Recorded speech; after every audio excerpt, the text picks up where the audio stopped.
जय श्री कृष्णा दोस्तों। भगवान श्री कृष्ण कहते हैं, अगर कोई मनुष्य हमारे साथ बुरा कर रहा है तो उसे करने दो। यह उसका कर्म है। समय एक दिन उसके कर्मों का फल उसे जरूर देगा। लेकिन हमें कभी भी किसी के साथ बुरा नहीं करना चाहिए।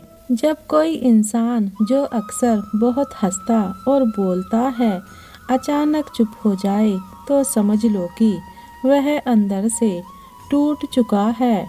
श्री कृष्ण कहते हैं, एक बार माफ करके अच्छे बन जाओ, लेकिन दोबारा उसी इंसान पर भरोसा करके मूर्ख मत बनो। श्री कृष्ण कहते हैं, समय हमेशा चलता रहता है, कभी रुकता नहीं। यदि आज बुरा समय है तो कल अवश्य अच्छा होगा। इसलिए बिना स्वार्थ के सिर्फ कर्म करो, फल समय खुद देगा। अपनी पीड़ा के लिए संसार को दोष मत दो। अपने मन को समझाओ, तुम्हारे मन का परिवर्तन ही तुम्हारे दुखों का अंत है। समय और परिस्थिति कभी भी बदल सकती है, इसलिए कभी किसी का अपमान ना करें और ना ही किसी को तुच्छ समझें। आप शक्तिशाली हो सकते हैं, लेकिन समय आपसे भी शक्तिशाली है। आप कितने भी अच्छे कर्म कर लो, लेकिन समाज आपके बुरे कार्यों को ही याद रखेगा। इसलिए लोगों की सोच की परवाह किए बिना अपना कर्म करो और सदैव अपने लक्ष्य पर ध्यान दो। श्री कृष्ण कहते हैं, जो तुम्हारा साथ देता है तुम उसका साथ दो, जो तुम्हें धोखा देता है तुम उसे त्याग दो। गीता में भगवान श्री कृष्ण कहते हैं, समझदार मनुष्य तब संबंध निभाने बंद कर देता है जब उसके आत्मसम्मान को ठेस पहुंचती है। हर कीमती चीज को उठाने के लिए झुकना ही पड़ता है। माँ और पिता का आशीर्वाद भी इनमें से एक है। दुनिया को बदलने का नहीं, खुद को बदलने का प्रयास करें, क्योंकि उस परिवर्तन में आपके आसपास की दुनिया भी बदल जाएगी। अपने अनिवार्य कार्य करो, क्योंकि वास्तव में कार्य करना निष्क्रियता से बेहतर है। अच्छी किस्मत के लोग थोड़ा भी बुरा होने पर भगवान को कोसते हैं और बुरी किस्मत के लोग थोड़ा सा भी अच्छा होते ही भगवान का स्मरण और धन्यवाद करते हैं। कर्म का फल उसी तरह व्यक्ति को ढूंढ लेता है जैसे कोई बछड़ा सैकड़ों गायों के बीच अपनी माँ को ढूंढ लेता है। जो अपने लक्ष्य के प्रति समर्थ हैं वह सफलता की ऊंचाइयों को छू सकते हैं। परमात्मा ने आपको सबसे अलग बनाया है, इसलिए दूसरों के जैसे बनकर अपनी वास्तविकता को नष्ट ना करें। भगवान श्री कृष्ण कहते हैं कि हमें किसी से भी अंधा प्यार नहीं करना चाहिए। हमारा किसी के प्रति अंधा प्यार हमें जीवन में आगे बढ़ने नहीं देता। हजारों मील की यात्रा एक कदम से शुरू होती है और आत्मा की यात्रा एक इरादे से शुरू होती है। कर्म कहता है, तू मुझ पर भरोसा कर, मैं लौटकर जरूर आऊँगा और आपके जीवन में एक ऐसा समय लाऊंगा जब कुछ लोग पछताएंगे कि उन्होंने आपके साथ धोखा और गलत क्यों किया। आत्मा न जन्म लेती है, न मरती है, ना ही इसे कोई जला सकता है, ना ही पानी से गीला किया जा सकता है। आत्मा अमर और अविनाशी है। किसी के साथ दुख बांट पाना भी एक तरह का सुख है। विश्वास ही आपका ईश्वर है।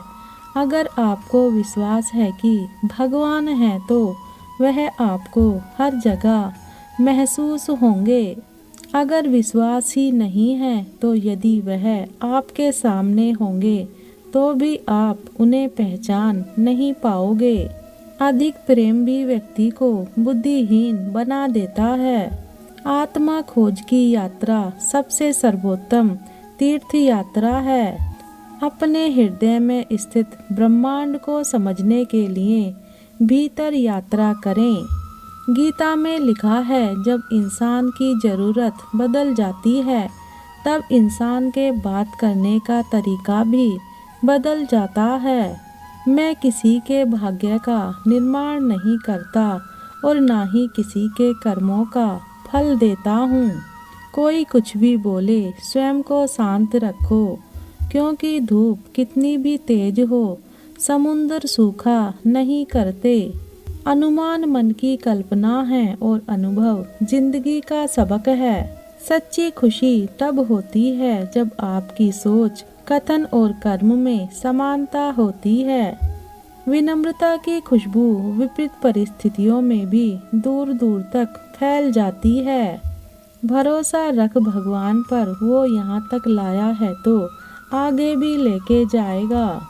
व्यक्ति या जीव का कर्म ही उसके भाग्य का निर्माण करता है। किससे कब और कितना बोलना है, अगर तुमने यह समझ लिया तो तुम अपनी जिंदगी के सार्थक बन चुके हो। अगर जीवन में कुछ बड़ा करना चाहते हो तो एक छोटी सी बात जान लो। जीवन में जितनी ज़्यादा मुश्किलें होंगी उतनी ही ज़्यादा तुम्हारी प्रगति भी होगी। जीवन में कभी निराश नहीं होना चाहिए, क्योंकि कमज़ोर आपका वक्त होता है, आप नहीं। समय से सब कुछ मिलता है, समय से पूर्व की चाह ही दुख का कारण बनती है। व्यक्ति या जीव का कर्म ही उसके भाग्य का निर्माण करता है। सहना चाहिए, मौके पर कहना भी चाहिए और शांति के साथ रहना भी चाहिए। समय हमेशा चलता रहता है, कभी रुकता नहीं। यदि आज बुरा समय है तो कल अच्छा भी होगा। इसलिए आप बिना किसी स्वार्थ के सिर्फ कर्म कीजिए, फल समय खुद देगा। जिसमें प्रेम हो वह हर रिश्ता एक बंधन है, वरना यूं ही नहीं राधे के साथ देवकी नंदन है। गीता में भगवान श्री कृष्ण कहते हैं कि याद रखना, अपमान का बदला लड़ाई करके नहीं बल्कि सामने वाले व्यक्ति से ज़्यादा सफल होकर लिया जाता है।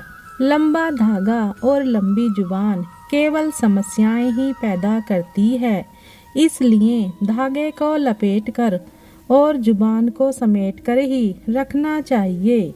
अकाल अगर अनाज का हो तो मानव मरता है, किंतु अकाल अगर संस्कारों का हो तो मानवता मरती है। मुश्किल काम ताकत से नहीं, ज्ञान और अक्ल से पूर्ण होते हैं। जो बुरा लगे उसे त्याग दो, फिर चाहे वो विचार हो, कर्म हो या फिर मनुष्य।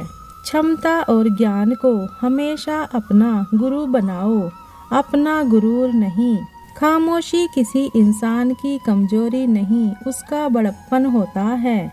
वरना जिसको सहना आता है उसको कहना भी आता है।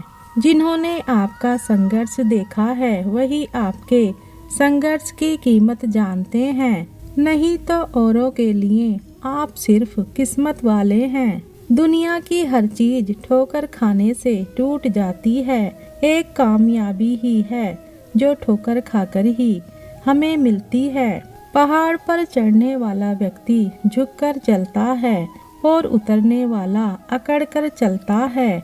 कोई अगर झुककर चल रहा है इसका मतलब ऊंचाई पर जा रहा है, और कोई अकड़कर चल रहा है मतलब नीचे जा रहा है।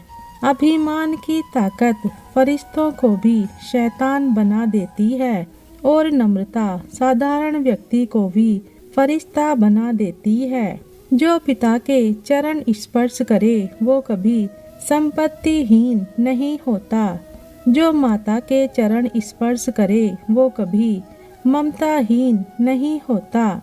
जो बड़े भाई के चरण स्पर्श करे वो कभी शक्तिहीन नहीं होता। जो बहन के चरण स्पर्श करे वो कभी चरित्रहीन नहीं होता। जो गुरु के चरण स्पर्श करे वो कभी बुद्धिहीन नहीं होता।